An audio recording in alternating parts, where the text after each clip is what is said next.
Bonjour, bonsoir tout le monde, c'est Marc Feu, j'espère que vous allez bien derrière votre écran, en tout cas moi ça va super. On se retrouve aujourd'hui pour le 39e épisode du SP sur Octopus Traveler.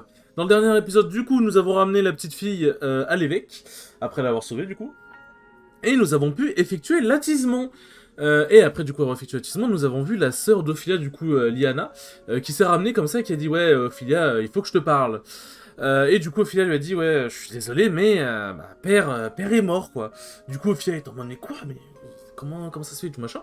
Et Ophilia elle a commencé à se sentir mal parce que du coup en fait Liana elle avait ramené Ophilia dans une chambre qu'elle avait pris à l'auberge et elle avait servi un truc à boire à Ophilia. Et Ophilia commençait à se sentir mal, à avoir des vertiges tout machin, elle a fini par s'évanouir. Et on entendait, enfin elle entendait Liana dire ouais je suis vraiment désolé Ophilia mais c'est pour le bien de notre père et tout machin. Et elle a pris du coup les flammes, enfin les braises de la flamme sacrée qui sert du coup pour l'attisement sur Ophilia et du coup t'as un inconnu ensuite qui est rentré dans la chambre de l'auberge et qui a dit ouais c'est bon tu as bien pris les flammes et tout machin et on a suivi une discussion, Liana lui disait ouais est-ce que vous allez pouvoir ramener est-ce que vous allez pouvoir ramener mon père à la vie et tout machin. Et ensuite, il était en mode oui, vous inquiétez pas, nous au moins on aide les gens, on n'est pas comme l'église qui sont juste là pour prier, qui font rien derrière, enfin qui prient juste qui font rien derrière. Bref, bon, du coup voilà. Et quand Ophilia s'est réveillée, en fait, l'évêque était à côté d'elle et lui a dit je suis désolé, tes braises ne sont plus là. Bah ouais, genre fais gaffe, t'as eu un puissant soporifique dans ton organisme, faut que tu sois, faut, ce soit un peu tranquille, chill.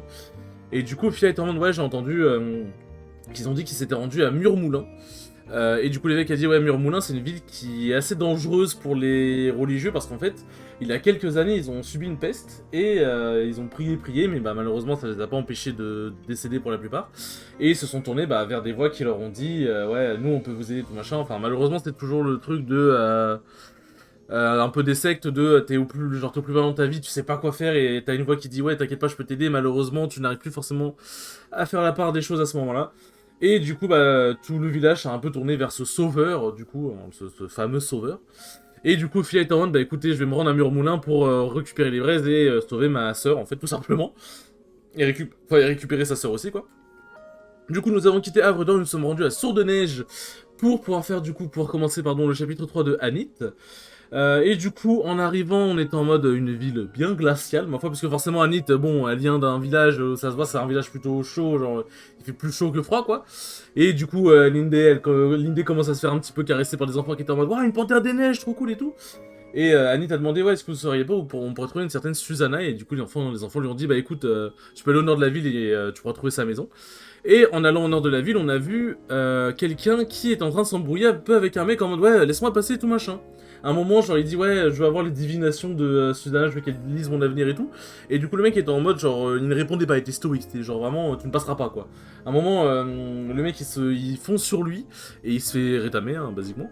Et il est en mode ouais, va te faire foutre et tout machin, puis il s'est barré. Et en fait, on a appris que du coup, le mec qui ne parlait pas et tout machin et qui avait l'air de défendre Susanna, en fait, c'était un garçon qui a été recueilli par Susanna quand il était petit. Et du coup, forcément, il lui voue un peu ça. Enfin, il lui doit la vie, du coup, il lui rend service et tout. Et c'est son garde du corps personnel. Et du coup, on était en mode, il ne laissera donc personne rentrer. Un peu chiant parce qu'il faut qu'on parle à Susanna en fait. Du coup, on a fait un truc. Bon, en vrai, genre, je vais commencer à entrer dans. Je peux le voler? Non. On va commencer à entrer dans la forêt. Enfin, on va commencer à traverser la forêt. Du coup, on était en mode, bon, comment on va faire? Parce qu'il est quand même plutôt balèze. Et on a eu une petite discussion avec Therion. Bon, genre, enfin, le jeu nous avait dit, ouais, provoquer. Alex, du coup c'est comme ça qu'il s'appelle, avec du coup Lind.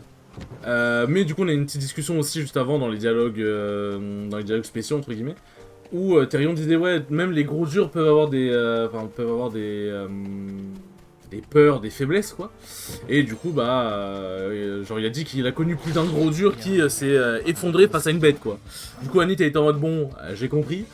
On a provoqué Alec, le combat était horrible bien évidemment parce que la mécanique de duel de Anit pète les burnes.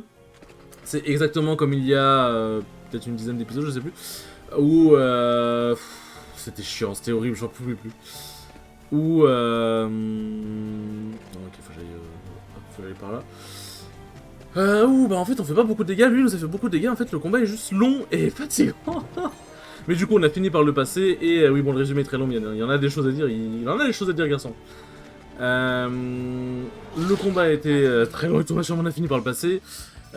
Susanna est sortie de la maison à ce moment-là en mode bon, c'est un grand gaillard, mais bon, il a quand même toujours ses peurs d'enfant, quoi.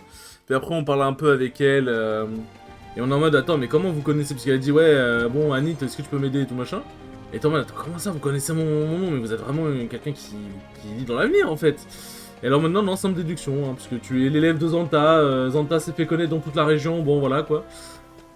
Du coup, on est rentré, on a discuté un petit peu avec Susanna, et elle nous a dit qu'en fait, le seul moyen de lever la pétrification de Œil Rouge, parce que c'est pour ça à la base qu'on est venu à Sorte-de-Neige, c'est pour voir Susanna pour qu'elle puisse nous donner un moyen de lever la pétrification d'Œil Rouge sur Zanta. Enfin, de lever la pétrification dont a été victime Zanta, qui a été fait par Œil Rouge. Et du coup, elle nous a dit, en fait, le seul vrai moyen, c'est de fumer Œil Rouge, en fait. Mais il faut quand même pouvoir se protéger de son pouvoir de pétrification. Du coup, elle nous a dit, écoute, il y a bien longtemps, il y a une créature qui était aussi capable de changer les gens en pierre, qui vivait dans la région, mais les habitants ont trouvé un moyen de se protéger de sa pétrification en prenant une plante qui s'appelle le baume des saints. Bah justement là, le baume des saints, tout ce qu'il me faut c'est le truc devant. Bon, évidemment, c'est protégé par une bête, sinon c'était pas drôle. Un beau dragon. Un beau bébé. Un dragon, je suis dans un dragon. J'en avais entendu parler dans les légendes, sans oublier les récits de Mezzanta, mais on croisait en chair et en os. Je n'aurais jamais imaginé en voir un à l'occasion. Mais ouais, non, du coup, comment dire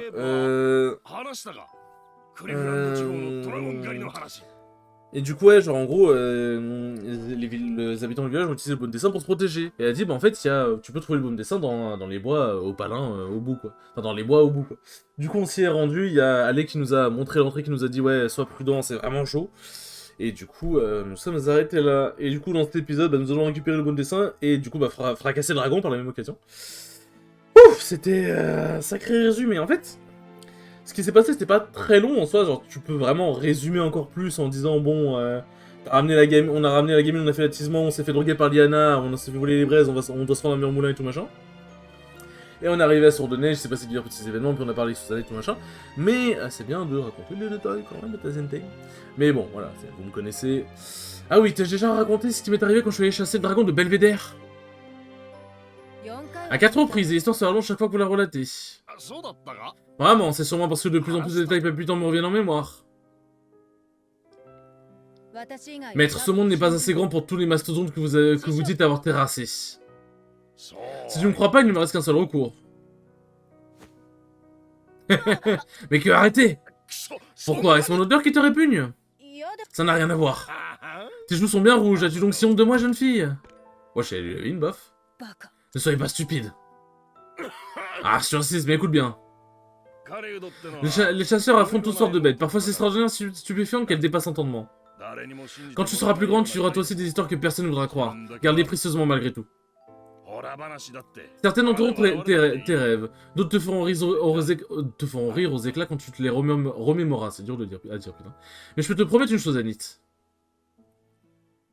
Quoi donc, maître? Aussi improbable et rocambolesque que ton histoire puisse paraître, sache que tu pourras me la raconter et que je te croirai sur parole. Ah bah là, pour le coup, il va y en avoir des choses à dire.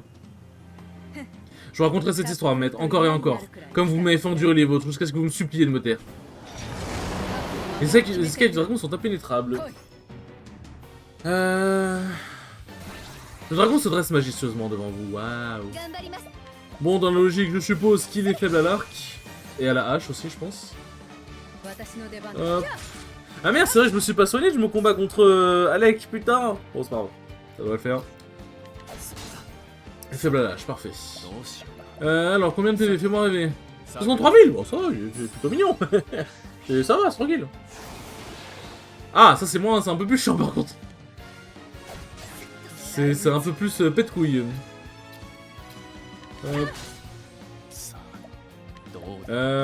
C'est quoi sa dernière faiblesse au garçon? L'épée. Bon, c'est pas très utile quoi. En vrai, je vais faire un truc. Ah, j'aurais pu faire d'une PV, bon, c'est pas grave. Parce que là, dans tous les cas, hop, là, je peux péter maintenant le truc. Bon, après, c'est que Therion ne reviendra pas tout de suite, c'est un peu chiant. Désolé d'aller sélectionner. Ah oui, ça, mes amis. Ça, mes enfants. Ah, c'est. Oh oui. Ah oui, oui, oui. Ah, vous allez voir pourquoi. Ah oui, oui, oui. Vous allez vite comprendre. Hop. Tac, donc là on envoie c'est bien. Et c'est effectué 2 fois en ne coûtant qu'un seul coup de mana. C'est pour 22. Pour 22, 22. Ça se fait 2 fois. Eh oui. Et en vrai je vous jure que c'est vraiment fort. Que c'est vraiment fort et vraiment très utile pour le coup. En vrai, tac.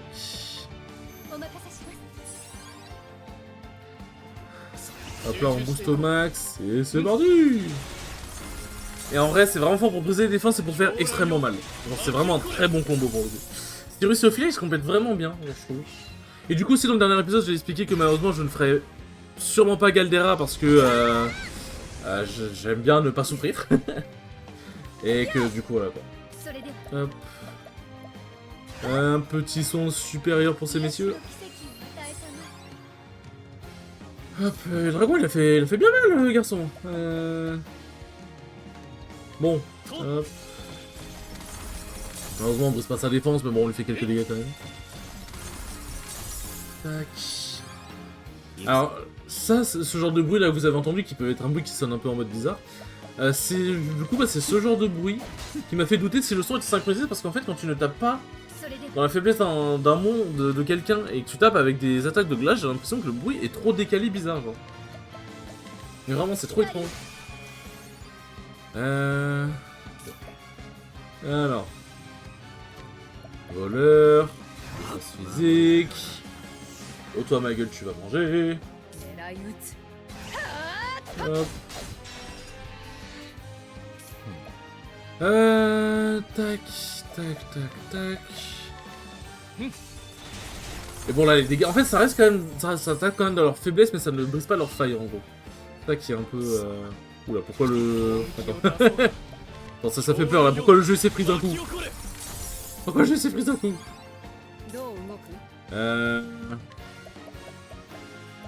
Tac. Ouais, un coup de hache, hein. Un double coup de hache, hein. Tac. The Lording. Bon, pas besoin de soigner. On profite, on fait juste des dégâts. Hein. Et du coup, voilà, le fait que je ne fais plus. Ouais, j'ai décidé de me. Pas faire Galdera pour mon bien, pour votre bien, pour notre bien à tous. Mais pourquoi ça. Attends, mais pourquoi le jeu genre, ça a pas l'air de décaler le son, quoi que ce soit, mais ça me fait peur en fait. Genre, si je le crache d'un coup, ça me ferait un peu chier quand même. Ah, c'est bon, on peut enfin taper sur tout. Tac. Ah non, je pense que le jeu se freeze parce qu'en fait, du coup, là, ça a désactivé ses. Genre là, en fait, on peut taper maintenant sur toutes ses faiblesses. Par contre, il a une bonne défense, ce garçon, il reste bien. Hein. Patience. Ok, bon, bah, je vais devoir goûter. Mais non, mais. Non, c'est même pas ça, c'est juste le jeu. Freeze. T'as aucune raison. Ah, c'est vraiment pas rassurant. C'est vraiment pas rassurant. Voleur. Tac.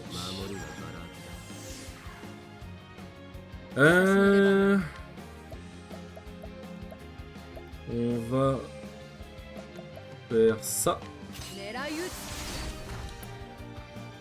On va donner un PE. Ça qu'on est bien. Et là on va faire des dégâts mon pote. Mais j'ai... si ça le refait... j'ai peur hein. Si ça le refait après, je pense que je vais juste devoir redémarrer le jeu en fait. Hop. Parce que ouais, genre les animations ont pas l'air d'être ralenties. Hop, genre ça proc et tout, c'est trop bizarre. C'est trop bizarre. Je sais pas si c'est en rapport avec le dragon. Puisque bon bah... Hop, la patience qui proc. Ok, le fait que ça baisse l'attaque physique, c'est plutôt bien. Aïe. Tac. Voilà, enchaîne. Bien garçon, t'es bien gamin. Bien. Hop. Tac. Hop là.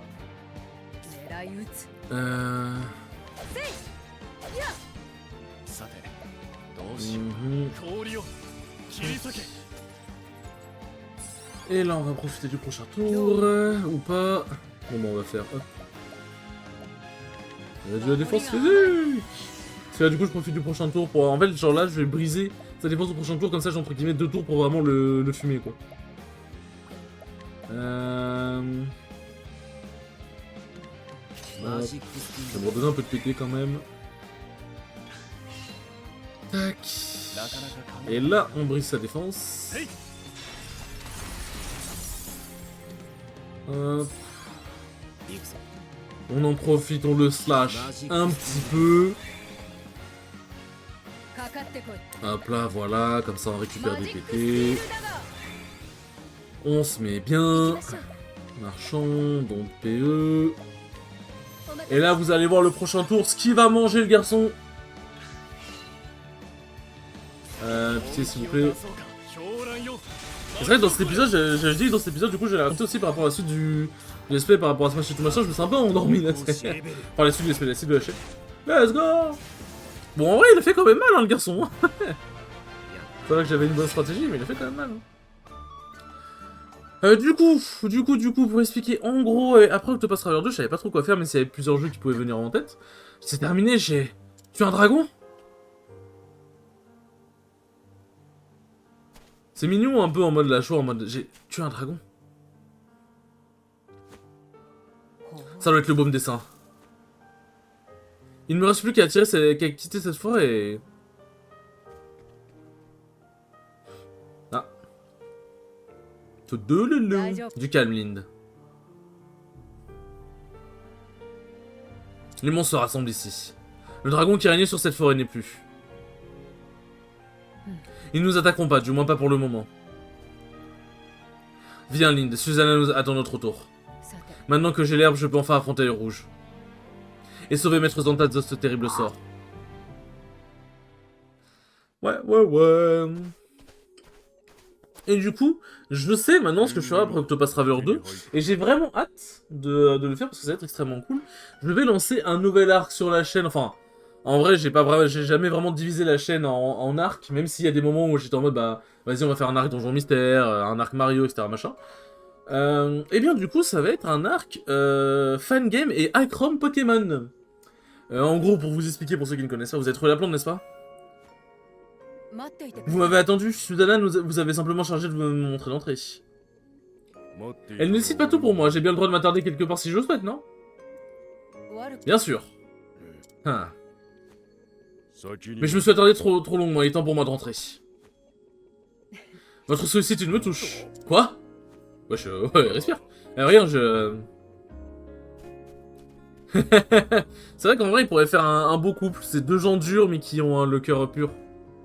Enfin, c'est deux gens qui sont forts, qui ont l'air forts et durs, entre guillemets, mais qui ont un cœur pur, un cœur tendre. C'est vrai qu'ils pourraient bien aller ensemble, je pense. Hop, on va passer à l'auberge en vif avant que j'oublie.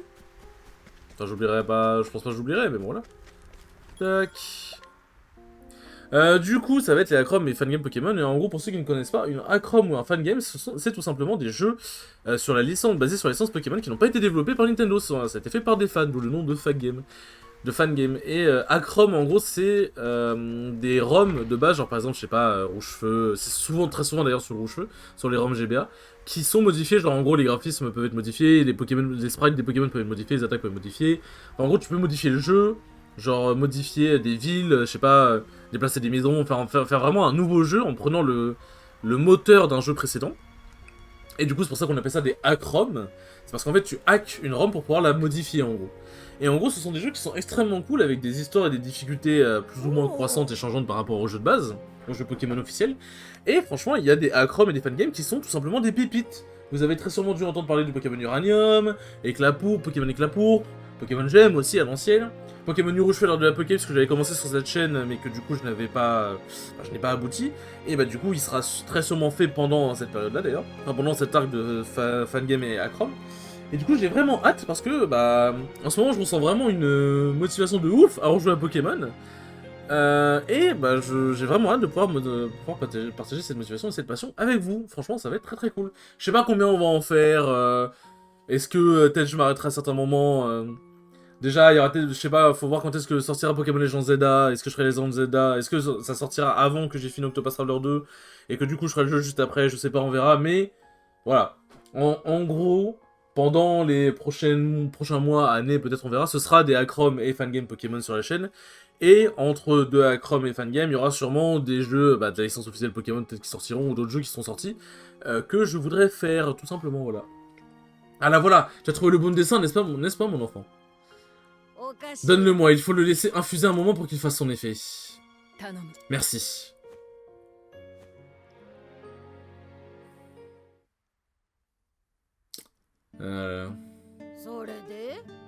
Alors quel effet ça fait de tuer son premier dragon? Vous saviez qu'il y avait un dragon dans la forêt?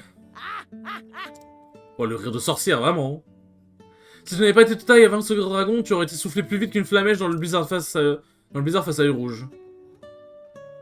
Vous n'êtes pas du genre à mâcher vos mots, dites-moi. Je n'en ai jamais vu l'intérêt. Alors que dirais-tu de me raconter ton combat contre ce dragon pendant que nous attendons que les herbes infusent? Comme il vous plaira. Et là, ça fait fiou, et puis la hache, puis la flèche, elle a fait bouh. Quelle histoire maintenant, dis-moi, quel effet ça fait de la raconter? Je n'ai jamais été très loquace, c'est Maître Zanta qui m'a appris à raconter les histoires. Oh, ce garçon était mieux comme une carpe dans sa jeunesse, par-ci, par-là, c'est à peine s'il pouvait aligner deux mots. J'ai du mal à l'imaginer ainsi. Crois-moi mon enfant, tout ce qu'il connaît de la rhétorique, c'est moi qui lui ai enfoncé dans le crâne. Tu ferais bien de réfléchir à deux fois avant de lui raconter ton histoire, est-ce que des jaloux t'entendent t'exprimer avec autant d'éloquence? C'est vrai qu'il n'aime pas qu'on lui fasse de l'ombre, quel que soit le domaine. Et voilà, cette décoction devrait faire l'affaire. Tâche de la vallée d'une traite dès que tu apercevras œil rouge. Merci. Il est encore trop tôt pour me remercier, attends d'avoir ramené Zanta parmi nous. Très bien. Oui, yippee! Hop, on va déclencher notre cinématique, puis après on va s'attarder sur le chapitre 3 d'un autre personnage. Vous êtes Anit? Oui, vous êtes l'un des chevaliers de la chapelle ardente. Pour vous servir, j'apporte un message de la part de la Dame Elisa, c'est à propos de Rouge. Enfin, de Dame Elisa, elle l'a trouvé. Oui, près de la ville de Marsalim, dans le désert, elle vous y attend. Je vais la rejoindre au plus vite. Si vous voulez bien m'excuser, mademoiselle.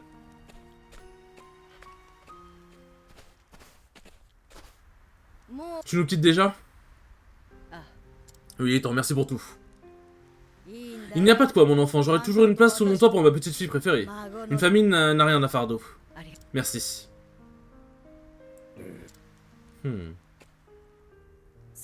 Veillez sur elle, Alec. Inutile de me le dire, c'est ma responsabilité, je continuerai à l'assumer. Bien. Anit, mon enfant, aussi maligne que tu sois, tu restes naïf comme un nourrisson dans les bois. Tu es une bien jolie fille, je dirais même que ta beauté rivalise avec celle de ma jeunesse. Hein? Mais tu as mieux à faire que de m'écouter radoter. Va et sois prudente, mon enfant. Hein? Merci, quand la chasse sera terminée, je reviendrai avec Maître Zanta. C'est vrai que c'est un peu toujours ce cliché, mais c'est un cliché qui est très mignon et très vrai, je trouve. C'est le cliché des gens qui sont souvent très passionnés par un truc. Elle est passionnée par la chasse. Elle est très, on va dire, très pragmatique et très, comment dire... Enfin, va droit au but. Je sais pas comment dire, elle est très simple, entre guillemets, dans sa manière d'être. Genre, c'est vraiment... c'est comme ça et pas autrement, genre, enfin, c'est les choses vont comme ça et tout machin, elle suit un peu la vie qui mène son cours et tout machin. Et c'est un peu pareil avec Cyrus, en fait, bah les deux, c'est un peu le même truc, genre, Cyrus se rend pas compte qu'il peut être très charmeur envers les femmes, parce que bah c'est un passionné, en fait, comme il est tellement passionné, il s'est pas trop forcément préoccupé des relations humaines, on va dire. Et bah Anit, c'est pareil, elle est passionnée par la chasse, elle a un but et tout machin, elle, ce qu'elle veut, c'est devenir la meilleure et tout, et bah elle s'est pas forcément trop occupée des relations humaines, elle se rend pas forcément compte que bah... sa beauté peut en faire tourner, la tête de plus d'une personne, quoi. Et je trouve que c'est assez mignon, et le fait que Cyrus et Anit, les deux passionnés du groupe vraiment, aient eu du coup, genre, bah, Cyrus qui se rendait pas compte que l'une de ses élèves était attirée par lui, et Anit qui se rend pas compte que, bah, Alec a l'air de ne pas être indifférent face à Anit, voilà, quoi. C'est ainsi qu'Anit quitta Sourd-de-Neige. Sa quête était devenue une chasse. Pour sauver son maître, elle devait tuer Œil Rouge. Elle se dirigea d'un pas Donc d'un pas décidé vers sa nouvelle destination, la ville de Marsalim au cœur des sables des terres radieuses. Mais j'aime bien, je trouve ça vraiment mignon. Et c'est un des trucs qui fait que je trouve que Octopath Traveler est vraiment un excellent jeu, c'est qu'en vrai, bah, les histoires sont vraiment très très bien racontées. Du coup, bon... alors, bah, il reste du coup Primrose et Cyrus. En vrai, vas-y, je laisse Cyrus dans la team, autant faire son histoire maintenant. Et après, on finira par Primrose. Ah oui, du coup, j'étais déjà venu ici avec Cyrus, du coup, ça... j'ai dû faire le truc, j'ai dû passer le moment, ouais, j'avais quelque chose à faire ici, du coup. C'est pour ça que ça ne s'est pas déclenché. Elle est où cette foutue auberge? C'est vrai qu'elle est par là, pardon. Enfin, cette foutue taverne. Et du coup, l'autre chose que j'ai à vous raconter, c'est, bah, du coup, un truc par rapport à Smash. Non, c'est pas ça. C'est une histoire, tac. C'est du coup, je vous avais dit, du coup, que, bah, il y avait le Gaïa. Et du coup, bah, j'ai fait, enfin, que j'allais faire le Gaïa. Et du coup, bah, j'ai fait le Gaïa. Résumé l'histoire. Crosspeak, Cyrus mit ses facultés de déduction à profit. J'aime bien comment je fais du coq à l'âne comme ça. À profit pour faire toute la lumière sur une série d'enlèvements. Commis par Gideon, un érudit dépravé qui volait le sang des villageois pour mener d'ignobles recherches. C'est dans le laboratoire sordide de Gideon que Cyrus se découvrit. Un exemple traduit du livre au fin fond de l'enfer. Mais bien qu'intrigué par l'histoire de la magie noire, il ne pouvait laisser ses pairs exploiter ses savoirs à des fins malveillantes. Cyrus se rendit donc à Guédéro, où l'ouvrage avait été relié.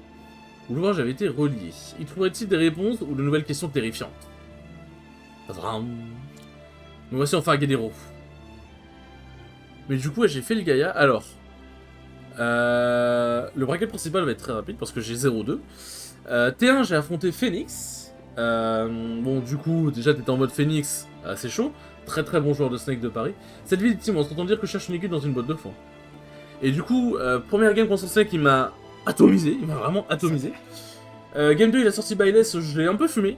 En vrai, bon, c'était une stock chacun, mais genre, à la fin, j'avais genre pas beaucoup de pourcents, et après, je l'ai... Et après, bah, du coup, j'ai pris la game. Mais en vrai, genre, la game était vraiment plus dans mon sens, c'est juste des stocks que j'ai perdu. J'ai perdu sur un break shield, et j'ai perdu sur je sais plus quel coup. Mais en vrai, c'est des trucs qui étaient vraiment largement évitables, mais en vrai, genre, je m'en sentais vraiment bien dans la game. Alors, toujours, mais je vais vous faire le point. Et du coup, game 3, il a ressorti son tank et c'était beaucoup plus even. On était à une stock chacun, ça aurait pu le faire, mais bah, je sais plus de quoi je suis mort, mais bon, bah, j'ai perdu. C'était très cool, j'ai beaucoup aimé le set. Et après, du coup, j'ai affronté un Fell Inferno du nom de Uzma, qui fait partie de la RB, et c'était chaud. Game 1, c'était très bizarre. Game 2, je l'ai défoncé. Et Game 3, il m'a un peu défoncé, et en vrai, genre, je sais pas quoi faire contre les Fell Inferno qui sont très patients parce que faut faire gaffe au side B, faut faire gaffe à ses combos starters, faut faire gaffe, en fait, faut faire gaffe à beaucoup de choses, et le perso est vraiment terrifiant. Et pour l'instant, je sais pas trop. Je sais pas forcément trop quoi faire contre un Fell Inferno qui est vraiment très patient. Un Fell Inferno, on va dire, qui jette ses side B un peu partout, qui attaque un peu comme un mongol, ou qui est défensif vraiment sans rien faire, bah ça va. Mais c'est. En vrai, ça reste quand même terrifiant. Mais là, c'était vraiment compliqué, du coup j'ai 0-2, mais le plus intéressant et important, c'était l'amateur bracket que j'ai gagné. Et du coup, je vous raconterai ça au prochain épisode. Oui, encore un cliffhanger, mais là on est à 28 minutes, bon, ça va être compliqué. De toute évidence, ces exemplaires traduits au fin fond de l'enfer est l'œuvre d'un relieur de cette ville. Mais par où commencer mes recherches? En toute logique, il serait judicieux de commencer à la source. Ce qui signifie que je devrais me rendre directement à... l'atelier de reliure, bien sûr. Oui, effectivement. Un petit peu logique. Hein? Ah. Très bien, que l'enquête commence. Je vais suivre mon petit Cyrus, fais gaffe.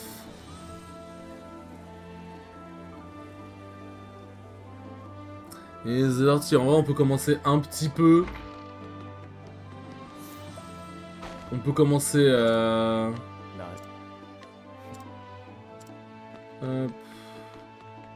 On peut commencer un petit peu l'histoire, on s'arrêtera bien évidemment quand il sera temps. Hop.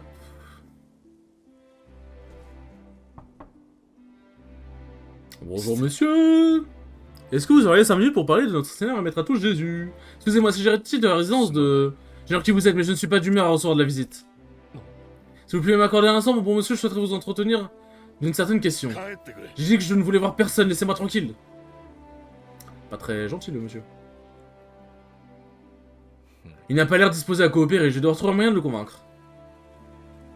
Veuillez pardonner mon intrusion, je vous souhaite une bonne journée, monsieur. Il serait peut-être sage d'en apprendre davantage sur notre ami Dominique. Hop. Oh putain, encore, toujours plus de dialogue. Il refuse de vous parler, oui, il me faut changer d'approche. Tu as l'air bien sérieuse, quelque chose qui te préoccupe? Je réfléchissais, pourquoi une personne qui, aussi douée, tournera-t-elle le dos aux autres? La souffrance dans sa voix était celle d'un homme qui a été contraint de tout abandonner. Tu sous-entends que son comportement aurait une cause précise? Peut-être je peux pas l'affirmer. Mais quand je pense à la vie qu'il a menée, certes. Il est possible qu'il ait été victime d'un événement tragique, je dois en apprendre davantage. Peut-être trouverai-je même le moyen de l'aider. Bonne idée, essayons d'en savoir plus. Voyons voir. Voilà qui est fort intriguant. Encore un dialogue, toujours plus. Il vous a rembarré. En effet, il semblerait que nous ne puissions compter que sur nous-mêmes. C'est érudit Dominique. Il nous était 2000, non? Les individus sont l'espèce sont malheureusement monnaie courante dans le monde de la philosophie et de la science. Alors, allez-vous essayer de vous renseigner sur lui? Effectivement, toute information que j'obtiendrai à son sujet pourrait m'aider à le convaincre de m'écouter. Je vais commencer par m'entretenir avec ses collègues et connaissances. Bonne chance, ils sont tous une case en moins, ces érudits, vous m'avez compris? J'aime bien, j'aime bien. Hop. Ah oui, il y a quelqu'un ici. Alors là, des questions à poser. Merde, non, c'est pas ce que je veux faire. Hop. Je veux pas l'agresser. Hop. Et tac, les combes de Guédero. Tac. Non, ça doit être la dernière personne à interroger. Il y a 15 ans, il n'y avait pas les moyens d'acheter sa fille, mais il disait comment il avait besoin. Hop, on peut avancer encore un peu là-dessus, après nous pourrons nous laisser. Excusez-moi, monsieur Dominique, je suis Cyrus, érudit qui est passé vous voir il y a peu. Encore vous, pour la dernière fois, je ne veux pas vous voir. Pourtant, j'ai un super livre à vous rendre. Il y a 15 ans, quel proche Dominique a succombé à sa maladie?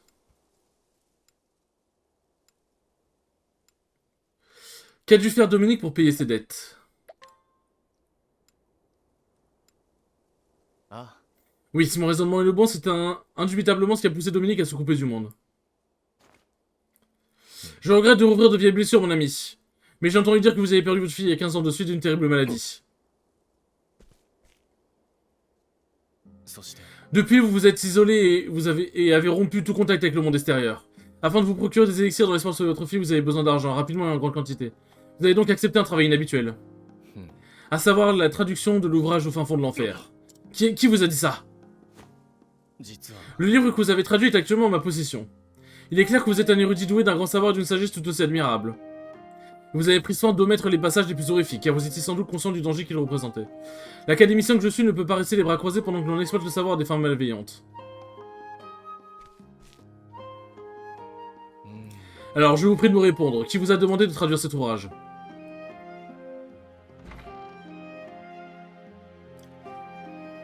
Entrez. Merci, mon ami. Je suis peut-être embarqué dans des dialogues un peu plus longs que prévu.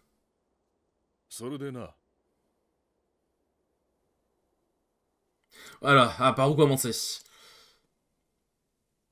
Il y a 15 ans, un homme est venu me faire une demande d'une importance cruciale, à c'est dire. Étrangement, son nom m'échappe. C'était un érudit, son éloquence dénotait d'un esprit vif et pénétrant. Mais je me souviens surtout d'une chose, dans ses yeux d'un rouget écarlate brûlait une soif de savoir à la limite de l'obsession. Cyrus, là. Il avait les yeux rouges. Serait-ce non, c'est impossible. J'ai entendu dire qu'il y a quelques années, il a accepté un poste prestigieux à l'Académie Royale de Digdin. Par les dieux, le directeur Yvan? Ah oui, ça me revient, c'est bien ça, il se nommait Yvon. Ou Yvonne, je sais pas comment dire. Bon, Yvon, je suppose. Il était venu me voir avec en main un ouvrage à l'aspect... Ouais, je sais plus. Il s'agissait d'au fin fond de l'enfer, je n'ai pas hésité une seule seconde. Même en sachant qu'il renfermait des connaissances interdites des plus dangereuses? Oui, j'en étais bien conscient des risques. Mais avais-je le soin? Les médicaments dont ma fille avait besoin coûtaient une véritable fortune, bien au-delà des moyens d'un modeste érudit. Vous avez donc suivi les instructions d'Yvon à la lettre? Oui, j'ai traduit ce livre abominable. Tout en redoutant les horreurs qui risquaient d'être déchaînées sur le monde si ce savoir tombait entre de mauvaises mains. Malgré tous mes efforts, même les élixirs les plus rares n'ont pas pu sauver ma pauvre petite. Avec le recul, je vois cela comme un châtiment divin pour mes péchés. Directeur Yvon, mais qu'est-ce qui lui a pris? Vous dites que vous avez le livre, je vous en supplie, promettez-moi. Je verrai ce qui ne sert plus jamais à infliger douleur et souffrance, je vous en donne ma parole. pardon. À n'en pas douter, il m'est impossible de comprendre le chagrin et la culpabilité qui vous tourmentent, mais j'espère que vous avez apporté un peu de soulagement. Puissiez-vous trouver un semblant de paix, mon ami. Si oui, c'est bien ça, je vous remercie. Eh bien, eh bien. Eh bien... Ah bah, allez-vous rester dans l'ombre ou pouvons-nous mettre un terme à cette mascarade?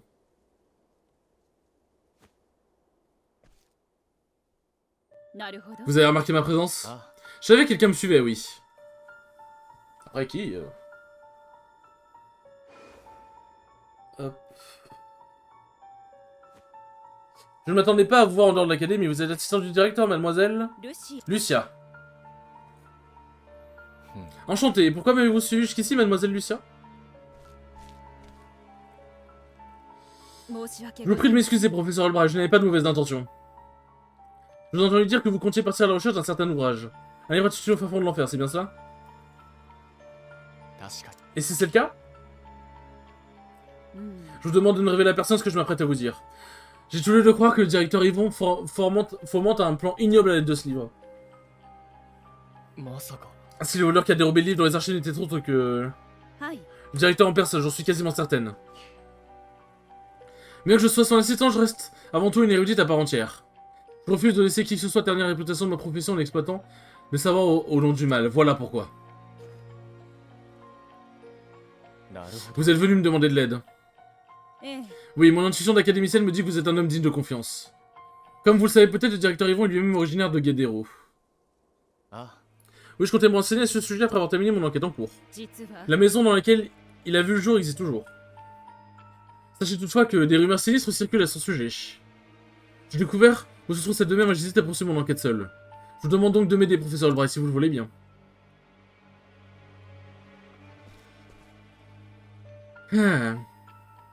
Je vois, avant tout, avant de vous promettre quoi que ce soit, je tiens à voir cette maison de mes yeux. Je comprends parfaitement, vous la trouverez dans le nord de la ville. Pitié, laissez-moi sauvegarder. J'ai peut-être été un petit peu long dans les dialogues.